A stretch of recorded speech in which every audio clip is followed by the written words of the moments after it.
You have reached the deepest depths of the internet. If it is greatness you seek, you've come to the wrong show. If it's about not wasting time, don't worry, you're never going to get your time back. If it's knowledge you seek, just be aware, any knowledge gained here is going to be minuscule. So now it's time for Accost the Field with Tony Gerdeman on the Ozone Radio Network.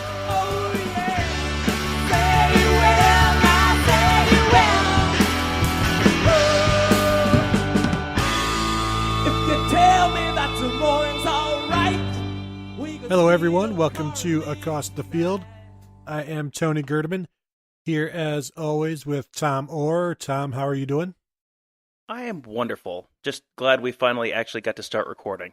Yeah, it's been a rough day technologically wise, if that's a word. My day started with, well, like right around noon, my cable decided to go out, so I lost my internet, and ever since Spectrum went fully digital here in central Ohio, we lose cable and internet almost every day, which is very annoying. And so I use my mobile hotspot on my phone, and now I am over that limit. So now I'm down to, I don't know, what is 128 KB speed? It's not very fast, Tom, let me tell you that.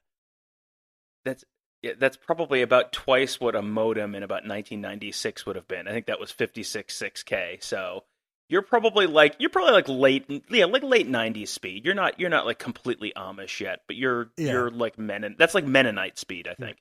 And to rub it in even worse, they do like the beeping and the popping sound while I'm trying to get it, each website. So it's just me and Tom today. Shannon is out. I believe he is working on a project, a thing that he is hoping to get out there. It's a more humane way of, it's like a more humane club for clubbing seals, Tom. Pretty cool, huh? I thought that was the name of his band, was More Humane Club. Was that not his band? I thought his band was playing at the More Humane Club. I way misunderstood that conversation. You know what's more humane about it? Like when you hit the seal with the club, like the club in a British accent says, sorry. Like every time you hit the seal, sorry, club, sorry. So more humane. I feel like we've gone with clubbing seals analogies at least 2 or 3 times in the last month. I'm not sure what this podcast is turning into. Yeah, I feel like we might have. I'm a violent person. I guess we'll start with Friday Night Lights, since that's where everything kind of started. Of late with news that's happening now. Friday Night Lights was supposed to be open to the public. Tom and I were going to be there. We were going to have Jim Davidson there shooting photos, but the weather forecast started getting rough, and that's all the farther I'll go in the Gilligan's Island theme song. So OSU had to move Friday Night Lights inside. And when they did that, it was closed off to the public. And by NCAA rule, if a camp is closed off to the public, then it is also closed off to the media. So, I was kind of bummed because we didn't get to go. But then, now I've got Friday open, Tom, which, season's coming up here pretty soon. We're not going to have too many more open weekends. So it was, that was nice. But then as I'm thinking, getting ready to like go grab a 12-pack or whatever and just chill, I remembered that there are still going to be Vulture media people waiting outside after the camp. And so then I really, I decided I better be one of those as well. So I put some shoes and pants on and I went to work on a Friday night, and I probably should get some credit for that. I mean, any kind of event, if you want to know how important Friday Night Lights is in the Ohio State calendar, football calendar, and in the course of the year, Gerd wore pants on a Friday night. I mean, it's not like Michigan game level, but it's like right below. It's between the Michigan game and the Penn State game in terms of importance on the Ohio State calendar if Gerd is wearing pants on a Friday night. And when I say pants, I mean shorts. But I was there. Okay, so now it's between the Penn State game and like the Michigan State game, maybe. But still, yeah, I mean, it's right up there. So there was probably maybe 6 of us there hanging out, and it's not a great feeling to be hanging out. We're hanging outside of the WAC at the like the front entrance over by where the Woody Hayes statue is, and we're just hanging out, and players come and go, and current players are going in because there's like there was a buffet in there, in the trophy room, that whole atrium area, and they've got food set up in there, and so there's goings on in there while we're standing outside, like looking in, and then it starts to rain. Like towards the end, it finally starts to rain, and we're all huddled under the awning at the front door while everybody's having a good time inside, and it's you don't feel great about yourself. Now, Tom, have you ever done did you do the arrival day last year, the hotels? I did not do the arrival day last year. I have done arrival day in the past a number of times during my first go round with the Ozone, and while I was in local TV as well. I covered arrival day when it was, the big arrivals were Justin Zwick and Maurice Claret and Mike D'Andrea, and some of those years. But no, I did not do last year. So I am definitely looking forward to lurking in the bushes outside a hotel. I don't know which one is creepier. Is this creepier because it's nighttime and there's not as many people? That is an interesting point, and yeah, because like I said, there's maybe 6 or 7 of us. It's dark out, so when people like leave the building and we're standing there, they're like, oh, whoa, Whereas during arrival day, there's, I don't know, 30, 35 members of the media just hanging out, and so like when normal people are checking in, they're like, who are these people? Who are you here for? Maybe there's somebody famous here. And at least then the shame is spread out over a wider base, where Friday Night Lights, waiting outside when, coaches are talking to players and they can see us, we're just standing out there. Yeah, you don't feel great about yourself, but then, you get to talk to some players, and then Tom, it's totally all worth it. It is, it ends up all being worth it. This is not a particularly content-rich portion of the calendar in the college football world. So, this is, and that there was some actual legitimate news that came out of that Friday night lurking in the bushes outside of the WAC. So I would say it was all worth it, particularly because I was not one of the people out there lurking in the bushes. Yeah, that's true. When I texted you to say like, "Hey, I'm gonna go hang out," thinking, you know what, maybe Tom will too, and you're like, "Nah, I'm gonna go to the movies. Have a nice life." I have kids. I haven't been to the movies since about 1997. But it's okay. But it's totally okay. That's okay. That's okay. So yes. But like you said, stuff did come out of it, and one of the first things that came out of it was Dwan Mathis showed up, and he was the Michigan State quarterback commit in the 2019 class, has been committed to the Spartans since September. And so when he walked in or walked out and wasn't participating or anything. So this was an official visit, because you can't throw or work out or anything, do football stuff on an official visit, and he wasn't dressed for any of that. So the fact that he was visiting Ohio State when Michigan State and Mark D'Antonio have a no visit policy, that's pretty significant. So that was the first big news of the day. But Tom, for some reason, Michigan State did not pull his scholarship offer. Well, I have a feeling they didn't pull his scholarship offer because he's probably this is the old Lee Tressel, the Yeah. punishment. The punishment for the starter is dependent on the quality of the backup.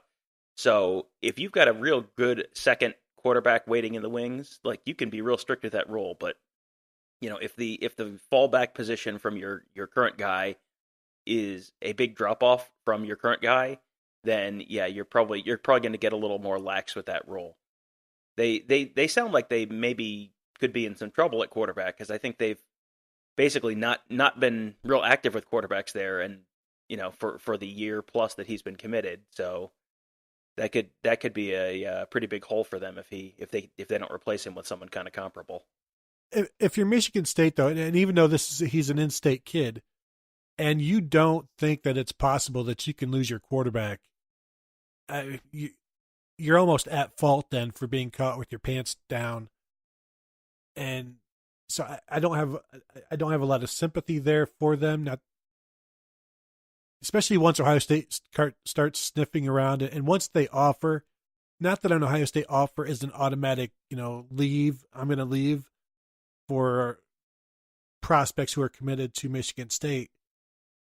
But if they're not at that point, once they're even talking to Mathis, and they're talking to him, if they're not putting lines in the water for other quarterbacks, especially this year when we've seen the struggles that Ohio State had with quarterbacks, and then to end up with Mathis, which we'll get to in a second. But Michigan State's not the kind of program right now that can just sit on Mathis if he is starting to look around. And we saw Ohio State do that last year with Emory Jones, where he wasn't as committed as he needed to be, so they went out and grabbed somebody else.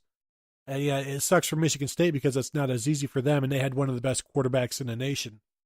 So we'll see how they bounce back. I mean, they bounced back with Devontae Dobbs, the offensive lineman, the 5-star offensive lineman out of Michigan, committing, I believe, yesterday. But I don't think he can play quarterback that well, and that's still going to be an issue for them. He's not going to be real mobile if he's back in the pocket. No, he's trying to stick him at quarterback. He's more of a pro style guy. The other then Brian Maurer, who is a 3-star quarterback from Florida, was also at the camp trying to earn an offer because obviously the Buckeyes are still looking for a quarterback at this point. And he said he had a phenomenal workout after we talked to him. And then Ohio State offered him Saturday morning when he talked with Urban Meyer following the camp Friday night. So now they've got an offer to Brian Maurer, and they've got Dwan Mathis is on his official visit. And it reminded me of like the old days when Cooper would throw out an offer to 2 guys, and the first one to claim it would get it. And I think Tressel did that as well. So I don't know if this was the case, but it looked like, how were we talking about Dwan Mathis making him jealous? Or who were we talking about making jealous last week? Do you remember? Might have been Graham Mertz, or Jack, it might Jack honestly Miller? it might have been. Oh, yeah, it was Jack Miller because Yeah. we were talking about the kid from Florida. Yep. Yeah, you're right. so it's almost like they tried that with Dwan Mathis, or at least to put some pressure on him. Like, if you're going to do this, you might want to do it now because Brian Maurer is liable to commit at any point. And then I think, what was it, Sunday, when Mathis announced that he had flipped from Michigan State to Ohio State, which now I'm assuming Maurer will go do whatever. But, all of this, Tom, all of this talk we've had about the 2019 situation, and once again, Urban Meyer does what he does and ends up with, Rivals has Dwan Mathis as the number 2 dual threat quarterback in the nation, 6'4", about 200 pounds, runs a 4.67. So once again, Urban Meyer is coming up Millhouse. Everything is coming up Millhouse. Yeah, this is like last year when Ohio State lost Jackson Carman in state. He was a 5-star offensive tackle rated as the number 13 or 12 or something like that player nationally at any position, and Ohio State loses him as an Ohio kid to Clemson, and then everyone's freaking out, and how are they possibly going to solve this and rebound from this? And then they get the only tackle in the country rated higher than him, Nicholas Petit-Frere, from in general, just a general life rule. You shouldn't sweat Ohio State recruiting too much because it generally tends to work out. I have just the vague sense that Urban Meyer and Mark Pantoni and those guys have some idea what they're doing. So in general, I wouldn't really sweat Ohio State recruiting that much. They do tend to come out okay in most cases. A few years ago, I wrote about how whenever Ohio State would have a decommitment, they would replace that guy with a higher ranked commitment. And I think it was maybe the 2013 class where they had Alex Anzalone and Lewis Neal, and they lost both of those guys and replaced them with 5-star Mike Mitchell, who ran a 4.39 at the opening at like 6'4", 230 pounds, and Trey Johnson, who is one of the top linebackers in the nation. It looked great on signing day, didn't it? Exactly. I'm only speaking in terms of recruiting rankings, obviously. When I say better players, I just mean in the rankings. But this isn't the first time that and not that they lost anybody, but they've been able to overcome some struggles. And after years and years of Ohio State with Jim Tressel doing very well, obviously, but there was never like the signing day cues that people want. And Urban Meyer gives them some of those now. But just the fact that, I mean, things can look so dire in, relative terms. But now you're sitting here with Dwan Mathis, who fits what they want to do. Now, in terms of what Ohio State wants to do, JT Barrett was there as well, talking to the quarterbacks, talking to the players. And I asked Brian Maurer if he felt he fits into what the Ohio State offense is, because we've talked about how, with the quarterbacks that they're looking at with Jack Miller in 2020 and Dwayne Haskins now, this more pro-style approach. But what Maurer told me is that what JT Barrett did over these last 4 years is what they're going to continue to do. Nothing is going to change. And that's why he felt he was a good fit for the Ohio State offense. I mean, what Kevin Wilson always tells us, and Ryan Day and Urban Meyer tell us, is we're going to do what the quarterbacks do. We're going to do, use their abilities to the best of our ability.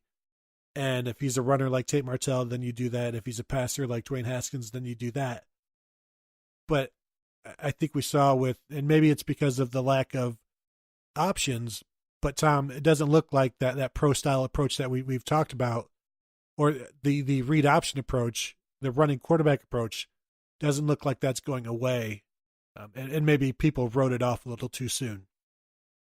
I don't think it's going away. I think what's probably going to happen is you're just going to have a little bit of a different mix within that kind of basic offense where you're not going to see. I mean, I'm sorry, I don't want to burst anyone's bubble, but Dwayne Haskins is not going to have as many carries this year as JT Barrett did last year. Like, it's not going to happen.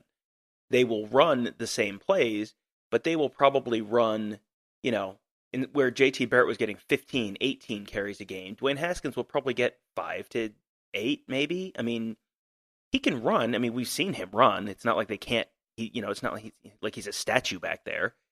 But they can run less of that, but still have that as part of the playbook and just sort of change the mix of plays, because you are going to see more handoffs to running backs. You're going to see more. Maybe the read option is, instead of option number 1 is handed off to the tailback and option number 2 is JT Barrett takes off running. Maybe this year option number 1 is handed off to the tailback and option number 2 is, throw something out to a wide receiver. Throw a quick hitter out to Paris Campbell if the defensive end, crashes down on the running back. You can run just. It is basically then very similar offense, and it's just slightly different variants on that same offense. So, they're not immediately going to start running the run and shoot this year. They're not going to run the triple option flexbone, Service Academy offense this year. But you can take that offense and make it look different and tailor that to whatever the quarterback's skills are and still be running the same offense.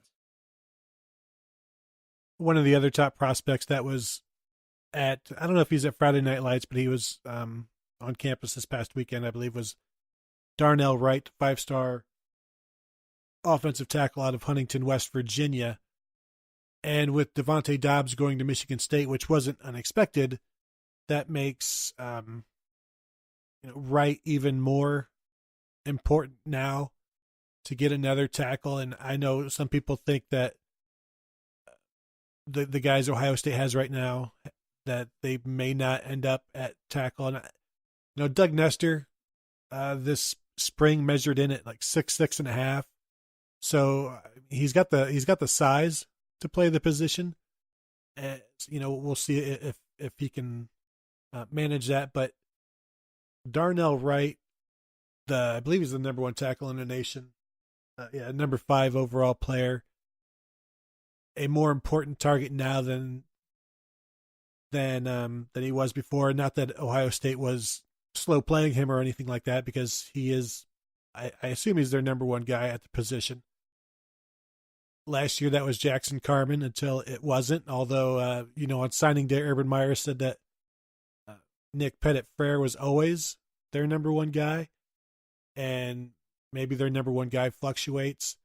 But Tom, if there's one other offensive lineman out there that would solidify this class, because they've got their interior, they've got their center, and Harry Miller, Ryan Jacoby, he could be a guard or a tackle. I think Nestor has the size to play the position, and then you add, if you can add Wright, I mean that's 4 solid guys, and anybody else on top of that is just icing. Wright for sure is as much of a must-get offensive lineman as they have, at least this year. He's, like you said, they need a true, definite tackle in this class. He would be a true, definite tackle. One guy you didn't mention is Jonathan Allen, who's from Dayton. I think he's from Dunbar High School in Dayton. Yeah. He's another guy who's got the frame to be a tackle, but he just started playing football like a year or two ago. If I remember right. He's much more of a project, much more raw. He's someone that, I don't think they've offered him. I've meant to look. I don't think they've offered him yet, but he's. They did offer him. Okay, yeah, so they did offer him. So, I mean, he is someone who, sooner or later is going to probably end up in this class, but he's not someone who you're going to see out at tackle probably for a few years. That's probably a couple-year process where you redshirt and you probably don't play much as a redshirt freshman then, and then you might even take another year. So, he's a down the line, could be a real impact player, but that's a little bit more of a flyer to take on him. You need someone who can come in and step in and be kind of an immediate impact player, because you're losing Isaiah Prince after this year. Brandon Bowen, I think, has 2 years left, right? 2 years? Yeah, 2 years left for Brandon Bowen. Yes. You've got Thayer Munford, who this will be his second year. But if he develops into a real, star player in the next year or two, that's a guy that could leave early after the 2019 season. I mean, we're getting way ahead of ourselves here, but just to, I mean, this is when you have to be thinking about, because you're not going to bring in a tackle in the 2019 class and, have him immediately play on the field that fall. When you're talking about these guys, you're talking about these guys in terms of who is going to be playing tackle for the Buckeyes in 2020, 2021, 2022. That's the timeline we're talking about here. So tackles are a lot like quarterbacks, where you have to bring them in every year, because if you miss on one, if you only bring in one tackle and you miss on them, or a couple of them don't develop, that can just completely kill your offense. Michigan has had some issues with that, where they had some recruiting misses along the offensive line, and then they had 1 or 2 injuries, and that completely hamstrings your offensive line. That's happened to them a little bit in the recent years. And even like coming out of the Rich Rod era, they had some classes. I think coming out of Rich Rod and coming out of Brady Hoke, they had classes where they just they would take 1 or 2 offensive linemen, and it was like that. A couple of years later, all of a sudden it's like, hey, why can't we run the ball anymore? Well, you don't. You need to have a ton of depth on the offensive line, because it's a tough place to evaluate. It's a tough place to develop guys. It takes a long time to develop guys in a lot of cases. And so you don't necessarily know what you got until a year or 2 later. And, a lot of the guys don't work out. And you've seen a lot of linemen come into Ohio State, not really do much, and then leave and go somewhere not nearly as big as Ohio State, because they didn't develop the way that the Buckeyes are hoping they would. So that is not a place that you can afford to have, a bad year. We'll talk about this probably later in the show, but that's one of the big concerns this year is one or two offensive line positions, that could be the difference between you're a national championship team and you're not a national championship team. Urban doesn't sugarcoat it when he's talking about recruiting misses on the offensive line. He said that repeatedly. And you look at guys like Kyle Trout and Evan Lyle and Matt Burrell who have had to move on because they are part of that group, or even Timothy Gardner a few years ago who didn't even end up playing at Ohio State. But we go back to the Jim Tressel, Jim Bowman way of doing it that I believe we've talked about before, where you go and get versatile offensive linemen because it frees up spots for other positions. But Urban Meyer does not agree with that philosophy. He wants more offensive linemen. And you saw that once he took the job and brought on Ed Warner, Ohio State Jim Bowman didn't even offer Taylor Decker at that point. And so they offered Taylor Decker, who I believe was committed to Notre Dame. And, a couple weeks later, he's a Buckeye. But this is a guy from, what was he, from Vandalia, Ohio, I think? Yes. So this is an in-state guy, a 4-star guy, and ranking schmankings, but it's a position of need.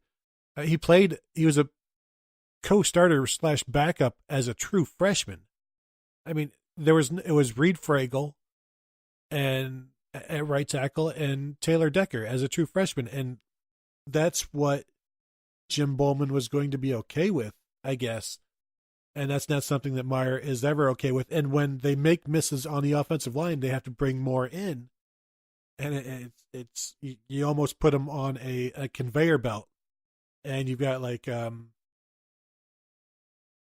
inspector, stamping this one good, stamping that one bad, throwing this one off, and keeping this one. And like you said, it's a difficult position to project. And then, like, I always wonder, like, how soon do they know these guys are going to be good? Because generally you're going to have to redshirt, and ideally you're not even going to, at most places, you give them like 3 years before they're ready. And as a redshirt junior, then they should be completely ready. And I always wonder, like, how soon do they know who is good enough? And obviously there's some players who right away, like I still remember watching Isaiah Prince as a true freshman at practice. He moved like a defensive end. Say what you want about him, but the dude moved well. He was an athlete. He started as a sophomore, true sophomore. So the offensive line just as a whole, it's key as always. And if they can get right, that would be, you can't say cherry on top because there's still plenty to go, but whatever other cliche, that would be it. Now, the receivers, Tom, for me, are looking pretty good in terms of the 2019 recruiting class, because there were, I want to say, was 3 of them? Yeah, 3 of them at Friday Night Lights on official visits. Jamison Wilson, we talked about last week. I think he's like the number 26 receiver in the nation, but he's a top 150 player. Really fast, and go check out his highlights like we told you to last week. Elijah, what's his last name? From Texas. Higgins. Yeah. He was also, he's a big guy, like 6'2", 220, maybe like a Noah Brown type. And then the other is Marcus Washington, who is the number 10 receiver in the nation. And I was watching his highlights, and I don't know, kind of a combination of Devin Smith, Michael Thomas, which is ridiculous, but he's got that skill set where he could be an X or a Z depending on how he develops. But with Washington and Williams, I think will both end up as Buckeyes, barring something unforeseen. And then with Garrett Wilson, that's, Tom, for me, those 3, I don't know, they need to come up with some name. Wilson, Williams, and Washington. That's a pretty good start for a group of receivers that might, I don't know, 4 or 5, including an H-back. Yeah, I would project probably, I think we projected 5 at the beginning of the year. I mean, it's going to be a big class, and that would, I mean, if you just have Wilson, Washington, and Williams, I mean, that's that's a remarkably good start. That's 3 of the top 26 players in the country at the position. So yeah, that's a respectable start. I mean, that is going to be a big class because remember they are losing a lot of guys after this year. You're losing Paris Campbell, you're losing Johnny Dixon, you're losing Terry McLaurin. KJ Hill has pretty openly talked about the fact that this is probably going to be his last year. He'll jump early to the NFL.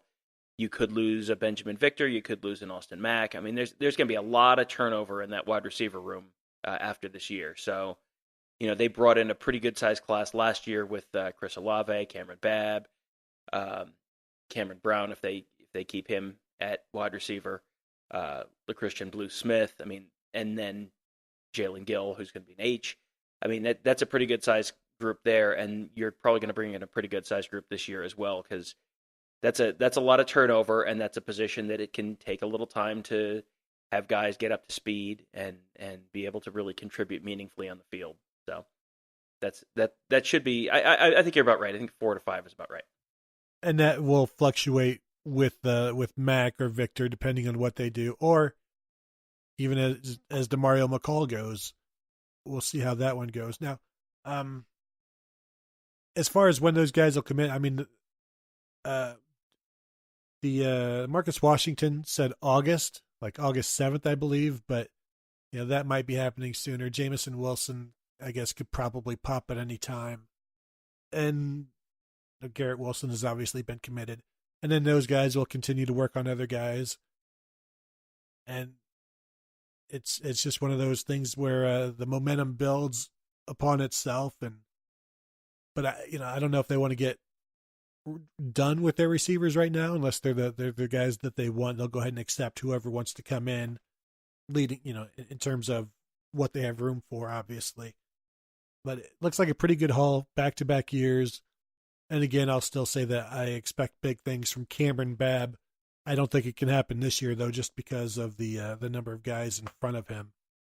But watch for him in 2019. Now, Tom, let us go to 2020 recruiting since we've 2019 is almost over at this point. Who cares? Boring. I got to talk to Jack Miller, who is the 2020 quarterback that Ohio State is locked in on. The number 3 pro style quarterback out of Scottsdale, Arizona, who, as he was leaving the atrium, the lobby where we were all hanging out outside of, I believe he was giving Ryan Day a big hug prior to exiting. And then he starts talking to us, and somebody mentioned that looked like the goodbye of a verbal commit rather than just some recruit. And of course, Jack Miller is like, haha, no, maybe soon, eventually, we'll see. I've still got, he still had to go do his Alabama visit the next day. But we talked to him for almost 10 minutes, and there were times where he is already talking about, who he's going to recruit at Ohio State, basically, saying we this, we that. And it was, I don't know, Tom, if you watched any of the videos. I didn't put much of my video up, just some clips. But if he doesn't end up a Buckeye, and relatively soon, I would be completely shocked, and there should probably be some sort of investigation into what Alabama did to change his mind, because he looked every bit a Buckeye Friday night. I watched the videos you posted, and I think the thing that he said that was most telling to me was someone asked him about he had made a visit to Michigan earlier in the week, and he started saying, I had a really nice visit with the team up north. I mean Michigan. Like, okay, this is if you haven't, after Jack Miller commits and shows up at Ohio State, if you have the opportunity to play poker against Jack Miller, you will probably do pretty well. Jack Miller does not really hide his his intentions very well, I don't think, shall we say? This is not a big surprise. His crystal ball has been pretty much all Ohio State for a year or so. We've talked repeatedly about the fact he's made 4 visits on his own dime to Ohio in the last year. Came to summer camp last year, came to the Penn State game last year, came to the spring game this year, and is now back up. I guess this is still an unofficial visit just for the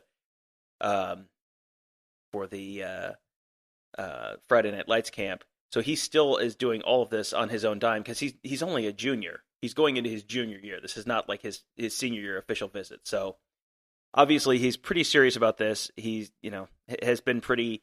I don't think he's done a real good job of building the drama and the suspense on his recruitment. So yeah, it sounds like that is imminent. I don't want to give people go too far behind the curtain, but we generally, when we feel like someone's commitment is kind of imminent, we try and pre-write the commitment piece so that when they announce it, it's up. If we wanted to, I could read you the Jack Miller one. Put it that way. So.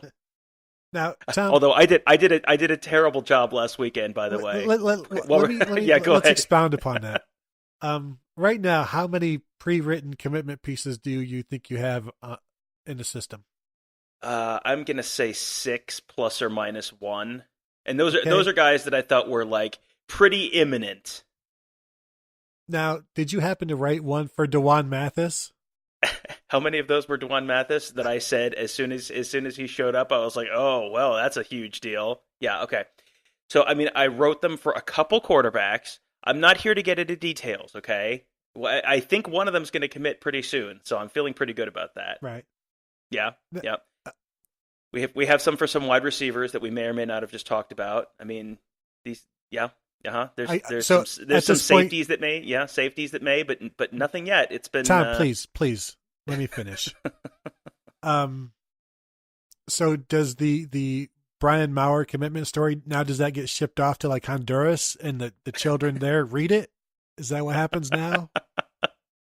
I'm hoping to get a gig freelancing for like a West Virginia site and just be able to have them just take that and just find and replace Ohio State with West Virginia or whatever it ends up being. I mean it's the gig economy, Gerd. Get with it. 2018. This is how people work. I will say this: Brian Maurer was an awesome kid to talk to. Class act. It was raining. He came out and he had to run to his car. We're like, "Hey, can you talk?" And he's like, "Yeah, just give me a few minutes." And ran out to his car through the rain. Came back through the rain, to talk to us in 8 or 10 minutes, and was great the entire time. So, root for that kid. He was impressive, and we'll see where he ends up. Now, the 2020 stuff and Jack Miller. I asked him how often because the team up north thing. I asked him how much of a recruiting pitch is the Michigan game. How much did they use it? And I'll write about this probably this week. But he said they talked so much about it to him. They talked to his family about it. They explained the countdown clocks, what they meant, and so everybody was getting a lesson on the Michigan game. And you were talking about Jack Miller being in town so many times. He said that the reason this visit was special because his mom and his sister or sisters were finally in town to see campus as well. And so, Tom, as you know, when you bring the mom in to see everything, it's almost like you're asking her blessing. And, because his dad loves it, he loves it. And now you're getting mom's blessing. And, nothing that I've heard or anything I've spoken with has led me to think that she didn't love it as much as they did. So I would expect him to be a Buckeye here shortly. Now, when I asked him if he wanted to commit sooner so that he could start recruiting guys, he said, yes, that's one of the reasons he wants to commit so soon. And then I asked him, who are you going after? And one of the guys he mentioned was 2020 IMG safety legend Cavazos, who will be committing Wednesday at 6 p.m., I believe. And so, I mentioned that legend could beat him to that commitment. So, we'll see where that one ends up. But Tom, even with Cavazos, a safety young guy at IMG. So I don't know that he played a lot as a sophomore, but he looks like could end up a Buckeye. I don't know if this is. You tell me if this is creepy or not. I was told by one person that it was. Others were totally okay with it. This new thing, when you're on Twitter and you talk about recruits, the recruits' parents will follow you, and then you write about their kids or whatever, or you tweet about them, and they'll favorite them. So I'm assuming it's Legend's mom followed me, so I checked to see who else she was following, and it's all like the last, I don't know, 10 of the last 20 or 30 is Ohio State media members. And I think Legend Cavazos, his other school, maybe Georgia, and there's no Georgia following. So, I invented hat science, hashtag hat science. I think I may have just invented hashtag mom science. Is that okay? Is that not great? Of all the ways you could creep on someone's mom on Twitter, that's probably one of the least offensive. So I mean, that's Thank something. You. I have long subscribed to. I have not gone to the lengths of checking someone's mom's Twitter followings, but I frequently will check which coaches a player is following, and especially who they have recently started following. That is generally a pretty good tip off. I mean, some guys are pretty sly about it and don't immediately start following all 15 assistant coaches on a team when they're about ready to make a decision. But a surprising amount of the time, you can look at it and it's like, oh, well, this guy has just recently started following 37 players from one program. So, I wonder. I bet that hat is not going to be the middle hat. Thank you. Another guy that Jack Miller mentioned was his teammate, running back Darvon Hubbard. And Hubbard didn't have an offer yet. Now he's in Scottsdale at Chaparral, but he's from Akron, and he moved out just that last summer. And he grew up a Buckeye fan, and he tweeted out on Tuesday that he had finally, he's just finished up his sophomore year, but he did receive an Ohio State offer. So I would expect him to end up a Buckeye. He's 6 foot, 200 pounds. I think the number 10 running back in 24/7. There's no point in the composite yet because not everybody has their 2020 recruiting rankings up. Like, I don't even know if he exists on ESPN. And Tom, until you exist on ESPN, are you even really in existence, honestly? ESPN should be the only recruiting service you ever pay any attention to because they are the most entertaining. That is, they put the entertaining in entertainment and sports programming.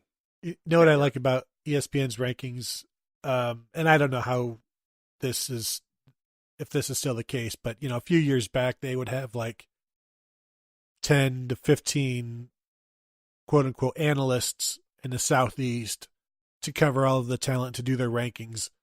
They'd have one or two guys in the Midwest. And so then, all of these recruiting services, when they're going over their like top 100 or top 250 or 300 or whatever, they all get together, and whether it's, via teleconference or they all actually get into a room, basically you have like Midwest analysts vying for their guys, quote unquote, their guys, the guys that they see. And then it just depends on if they can shout loud enough over, the guys from the Southeast or the West, the California guys. And then, whoever the head of the recruiting is or the director of the site maybe makes the final decision. But a lot of times your guy isn't as rated as high as he should be, or you think he should be, simply because they didn't listen to the analysts from that area. And it's all very, it used to be like the uncommitted guys would go higher in the rankings because it helped clicks. I mean, that's sort of the urban legend. But now I don't know. Mm-hmm. I don't want to say it's more political because I think now it's probably better than it has been.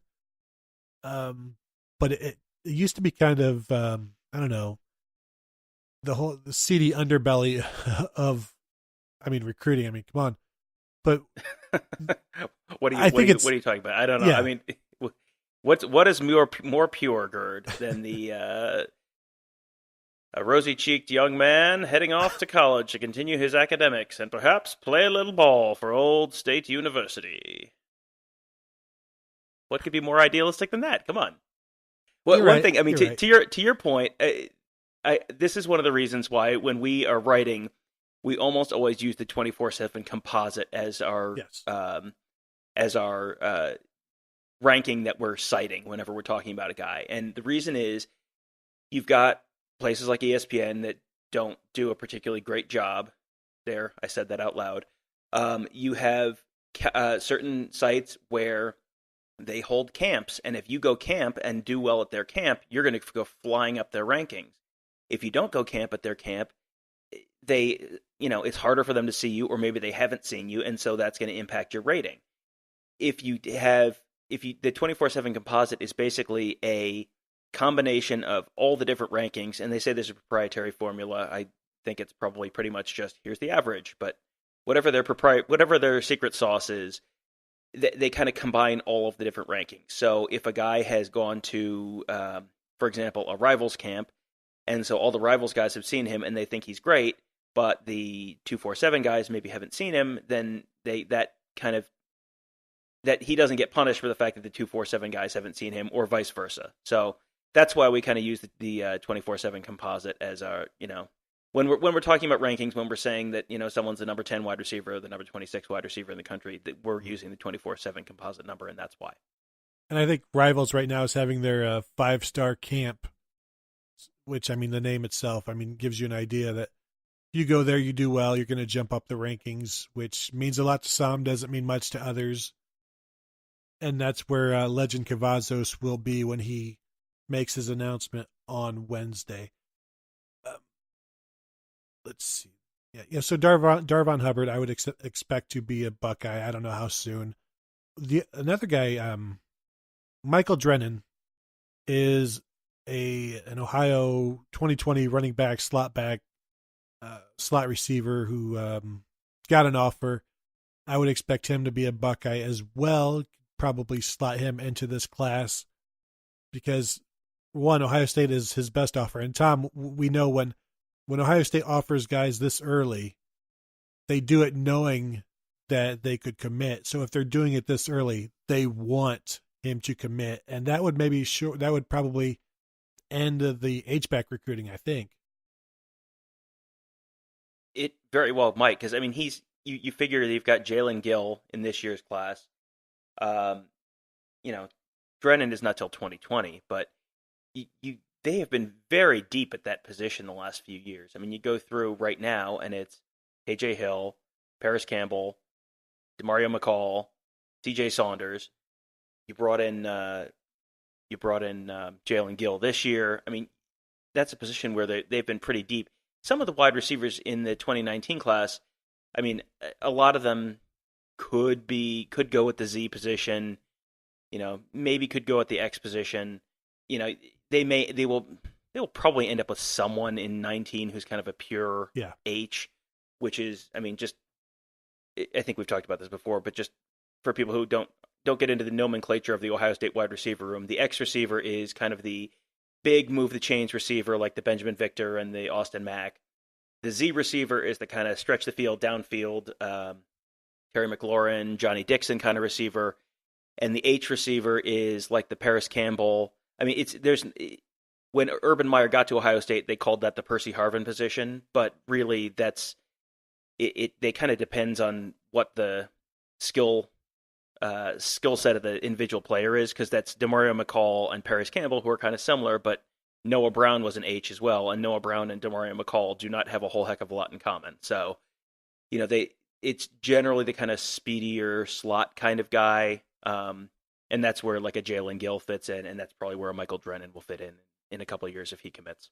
And maybe Gill is more of the Paris Campbell, Drennan more the, I don't know, Jordan Hall type, and maybe the 2019 guy is going to be more the KJ Hill type, which you look at the receivers that they're zeroed in on, that might not be a bad thing. And I think Garrett Wilson is kind of skinny, but he's a guy that would be dynamic in the slot, I think.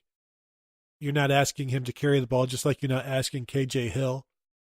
But the thing about KJ Hill, yeah, he led the team in receiving, in receptions last year, but he averaged, 9.5 yards a catch. He's not as dynamic as that position needs, but he still moves the chains, and you saw what he did against Michigan when Dwayne Haskins was in there. So they're getting as much out of him as they need to, but maybe a more dynamic receiver there that you're not asking him to do anything that KJ Hill's not doing. A guy that can make some more guys miss might not be a bad place there. And the thing is, as we've seen with Jalen Marshall, just because you start out there doesn't mean you'll end up there. He played his redshirt sophomore season out wide after being inside as a redshirt freshman. We saw, Paris Campbell last year was his first year as an H. Now, he had tinkered in practice, but he had always been outside in the games. So people need to also remember that when we talked about Paris Campbell a lot last week, and I'll always talk about him. But this is his second full year at H, so keep that in mind. Things are going to be just fine with him this year, as we said last week. But, I think they, like you said, it just depends on what the guys are accustomed to doing and what they do well. When in 2012, the H's were Jake Stoneburner, Philly Brown, not exactly what you would expect from that position. And now, it became the Curtis Samuel position. I think Paris Campbell has made it his home. And really, there's no name attached to it anymore. I think to me, it's just the H-back. It's the Curtis Samuel. It's not the Percy Harvin's name hasn't been mentioned for years when asking about the position. It's H-back because we know about it. We know what it can do, what it's supposed to do, and what it looks like. It's a position where they can do a lot of different things with it. It can go a lot of different directions. And, you've seen kind of the different, I think it's like when we talked about the quarterbacks, they can kind of tailor it a little bit, tailor the offense to what exactly the quarterback's skill sets are. You can tailor that H position to what that guy's skills are. Because if it's KJ Hill, you can use it as a move the chains kind of position in the slot.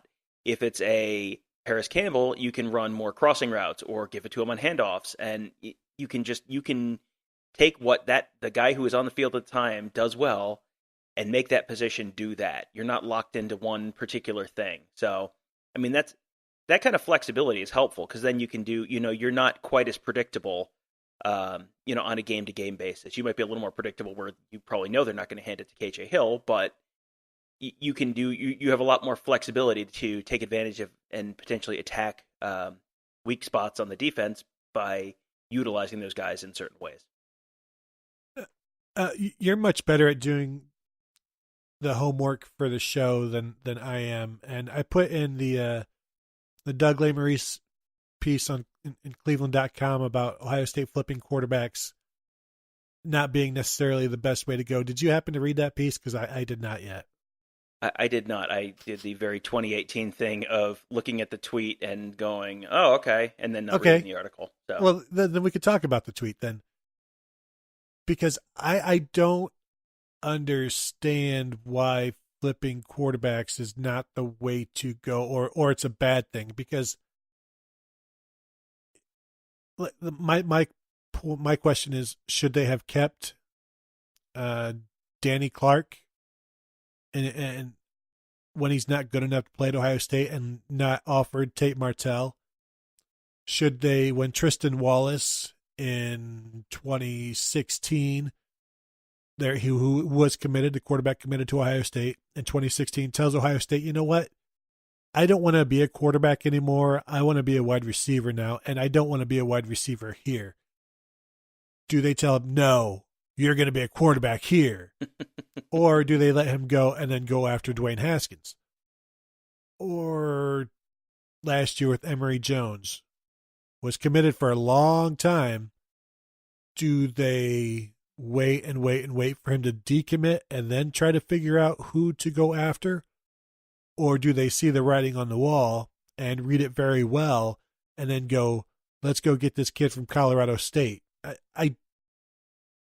Maybe a better podcast would have gone and read out the points, but I don't know how there could be points that would sway my thinking on this. I feel like this is wildly irresponsible to have this conversation because without having read it, I'm kind of and guessing at what he might have said in the article. So,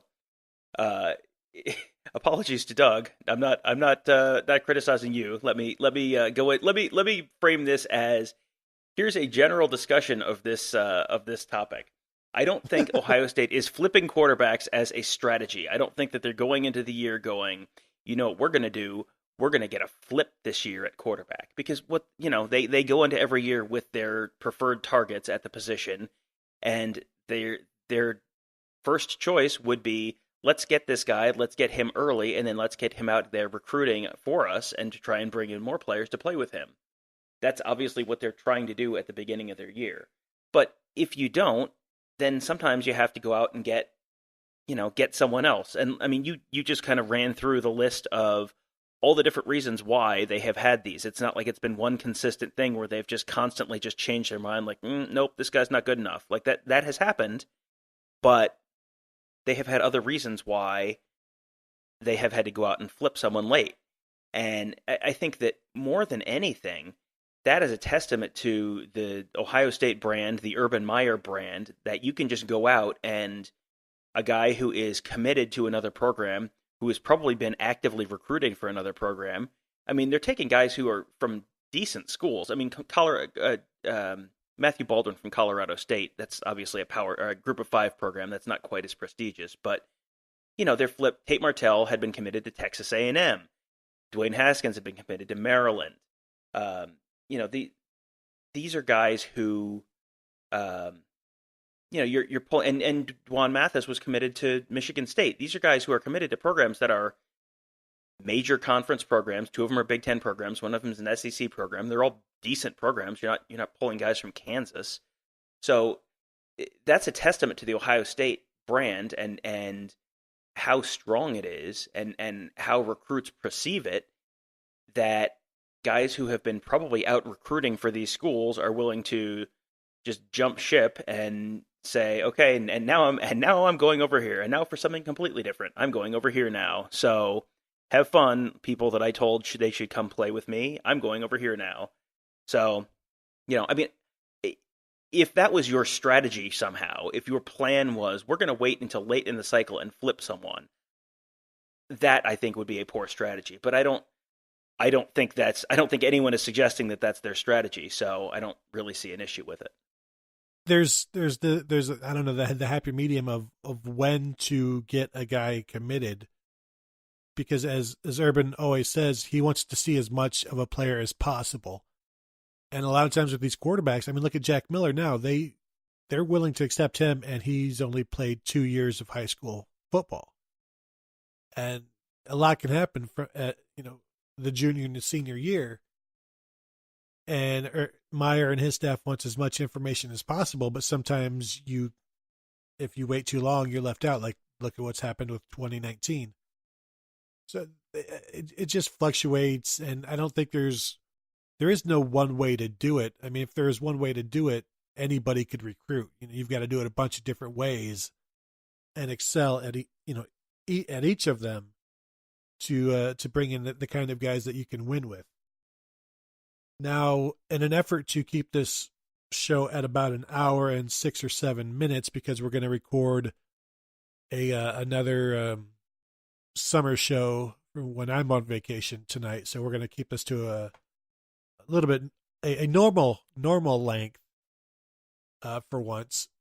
And then, Tom, I was thinking, once we get back to like the Big Ten Media Days, our stuff will be on a Tuesday, so we probably won't record until Wednesday.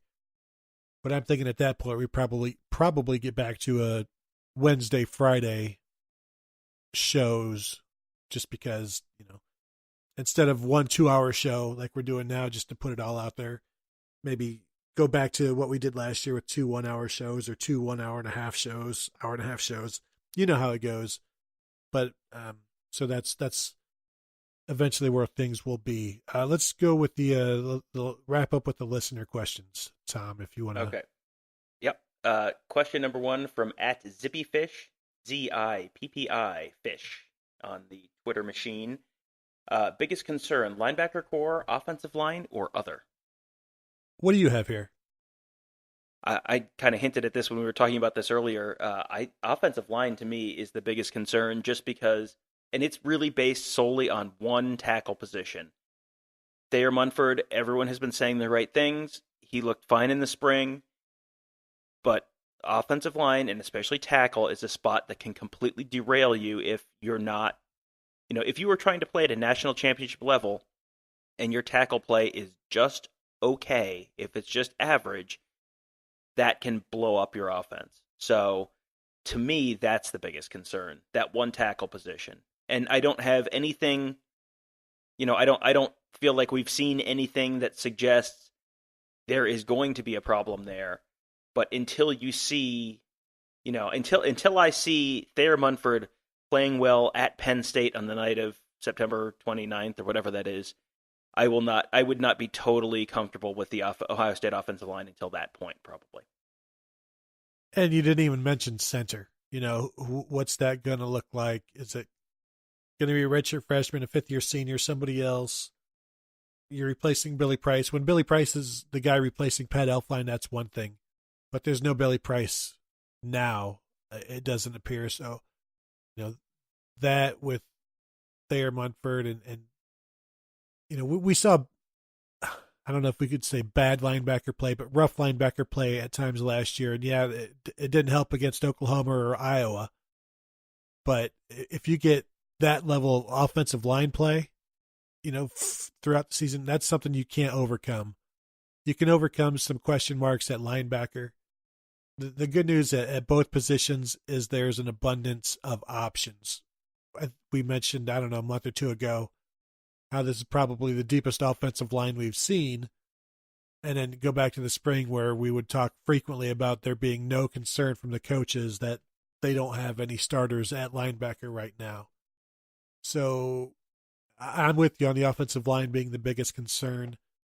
I don't feel great about the linebackers yet just because, we don't know.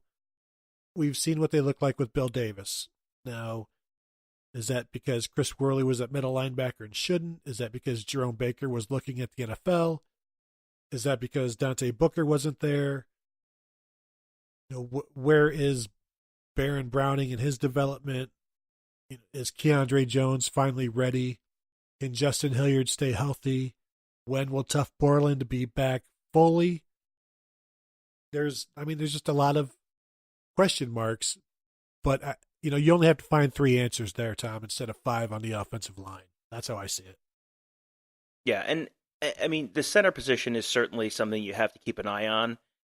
I still think that tackle is a bigger concern to me than center, just because they seemed like, coming out of spring, they were reasonably happy with Brady Taylor. Like, they were, I think, okay with where he was. Josh Myers seemed like they thought that was turning into a pretty close battle, so therefore, by the transitive property, they should be pretty happy with where Josh Myers was. And I think the guard play with Demetrius Knox, Michael Jordan, they're probably, those places seem like they're pretty solid. So, one of those guys can help the center. Tackle, you're a little more out there on your own, and that's the kind of place where, a quarterback gets killed when a tackle blows an assignment. So, that's the only reason I would sort of single out the tackle spot. But yeah, you're right. Those are definitely at least cause for some concern. But this is college football. No one ever has 22 starters returning who are all great, and this is, as far as positional concerns go for this time of year, those are relatively low. Low concern compared to where a lot of teams are probably having concerns right now. So it's just hard to erase that spring game performance for Thayer Munford. Yes. But yeah, that was not great. But how many offensive lines is he gonna, or defensive lines is he gonna play that are as good as the Ohio State defensive line? Well, I know one that's better. I bet I know which one you're thinking about. All right, Um, what's the last second question from @BrockDoctor on Twitter. What would be the differences between an official visit to Ohio State versus, say, Bowling Green, like restaurants, entertainment, etc.? Who would be the worst program to visit and why? I wish we had more time to think about this one because this was a late add to the show. Like, from my experience at Bowling Green, an official visit there would feature a lot of underage drinking, euchre, late bars, pizza like at 3 a.m. You wake up in the morning and you're not sure how you're going to get home. You know, all of, I mean, that's Bowling Green for me. It'll always have a special place in my heart. There's some, not that I didn't do those things at Ohio State as well.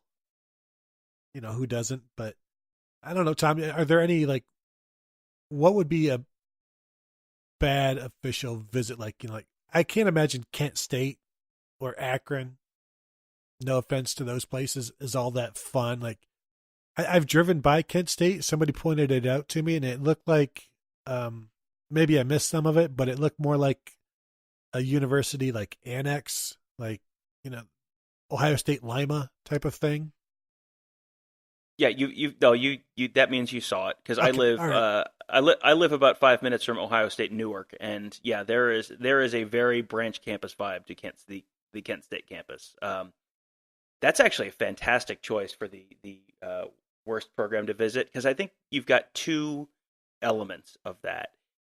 The first is it's got to be in a not very exciting town like Columbus. There's a million things to do in Columbus, so if you're on an official visit, there's places to go, there's restaurants to eat at, there's, you know, clubs, there's, you know, you want to go down and see a hockey game, whatever. Like there's lots of stuff to do in Columbus. In Kent, there's black squirrels and so and then so I don't know, maybe there's a bowling alley kind of close to there. I don't know. But shout out to the greater Stowe Kent area. I have family up in Stowe. Have a great deal of love for Stowe. So, but yes, that is not the most bustling metropolis in all the land. So I think that's one of the things you have to, if you're looking for a place to have a terrible official visit. I think small boring town would be one, and I think the other thing, and this is another box that Kent State would check, is place where they don't really care about football. Because I think if you go to a school and you're visiting a school where people really care about football and there's a great deal of interest and passion for the team, I think that is the type of thing that would lend itself to an entertaining visit, and you'd probably have a pretty fun evening. I would think Kent State football players probably do not have a tremendous amount of trouble walking around campus and not getting mobbed by the student body. So that's probably another thing. So yeah, Kent State's a good answer. Yeah, any of the maybe UConn. Like UConn would, you know, you're kind of out in the middle of nowhere, and no one really cares about the football team because it's, you know, it's basketball season there 24/7. So I think, you know, like, somewhere the directional I think Michigans, oh yeah. Eastern, blah. Central Michigan, like Mount Pleasant, is not a particularly bustling town. Ypsilanti is close enough to Ann Arbor that you could, you know, Ann Arbor's a decent enough city that, I mean, size wise, and there's stuff to do there. So if you're at Eastern Michigan, you're probably just going to Michigan to go do stuff. But yeah, Central Michigan would be a good choice. That's kind of out in the middle of nowhere and not a whole lot to do. I said to you on Twitter today that we had to. I had to make an apology to 1-800-BAND, which is the band that performs our theme song. Because someone had tweeted to you and I earlier today about a metal band, I think from Arizona, that is a Ned Flanders themed metal band. They wear Ned Flanders costumes, and what is it called? What is the band called? Do you remember? No, it's not Or like something. Oakley Dokley or anything like that, is it? I don't know. It was something like that, because it wasn't Buenos Ding Dong Diddly Dios, which I was going to tweet and then didn't tweet. But so someone suggested that we use them, or I suggested we use them as a theme song. Something from the Ned Flanders themed band as our theme song, and then you said I should apologize to 1-800-BAND, which is the band that performs our song, and I have in the past slagged our theme song, and I have done that in error, because whenever I listen to podcasts, I've said this before, I listen on 1.5 speed, so which is fine for when people are talking, you can understand them, and you get through podcasts faster, and it's great. But when you're listening to music, sometimes the lyrics kind of blur together. So if you listen to the song at the beginning of the show, they're talking about stealing a car, and leaving tonight. And the line before that is, I have always heard it as, if you tell me that your boy's all right, we can steal a car and leave tonight. And I thought, well, that's a stupid song. But what the theme song actually is, I didn't realize this until you tweeted me or sent me a link or something to the YouTube. The song is called Des Moines, like the capital of Iowa, Des Moines. So the line is actually, if you tell me that Des Moines' all right, we can steal a car and leave tonight. So when you think about a trip to Iowa in regard to Ohio State football, what do you think about? Basically a 3-hour disaster, right? Right. What is this podcast on a weekly basis? A 2-hour disaster. It's a 2-hour disaster. So, really, when you think about it, it's the perfect theme song for this. So, sincere apologies to 1-800-BAND and the good people of Des Moines. I completely rescind all of my criticisms about the song. Completely perfect fit. Do you also owe an apology to me? Probably not. All right. Maybe. Thank you all for listening. We'll be back at it next week with with more of this. So look forward to that. Make sure to check out the rest of the Ozone Radio Network right now. The Buckeyes Sloopcast every week. And check out theozone.net for everything going on around Ohio State athletics. And right now, even though it's almost July, there is still plenty of going on and tons of recruiting stuff from the Friday Night Lights fallout. So if you haven't, go check it out, and we will talk to you soon. Well, she threw away the motel key. I wish she'd never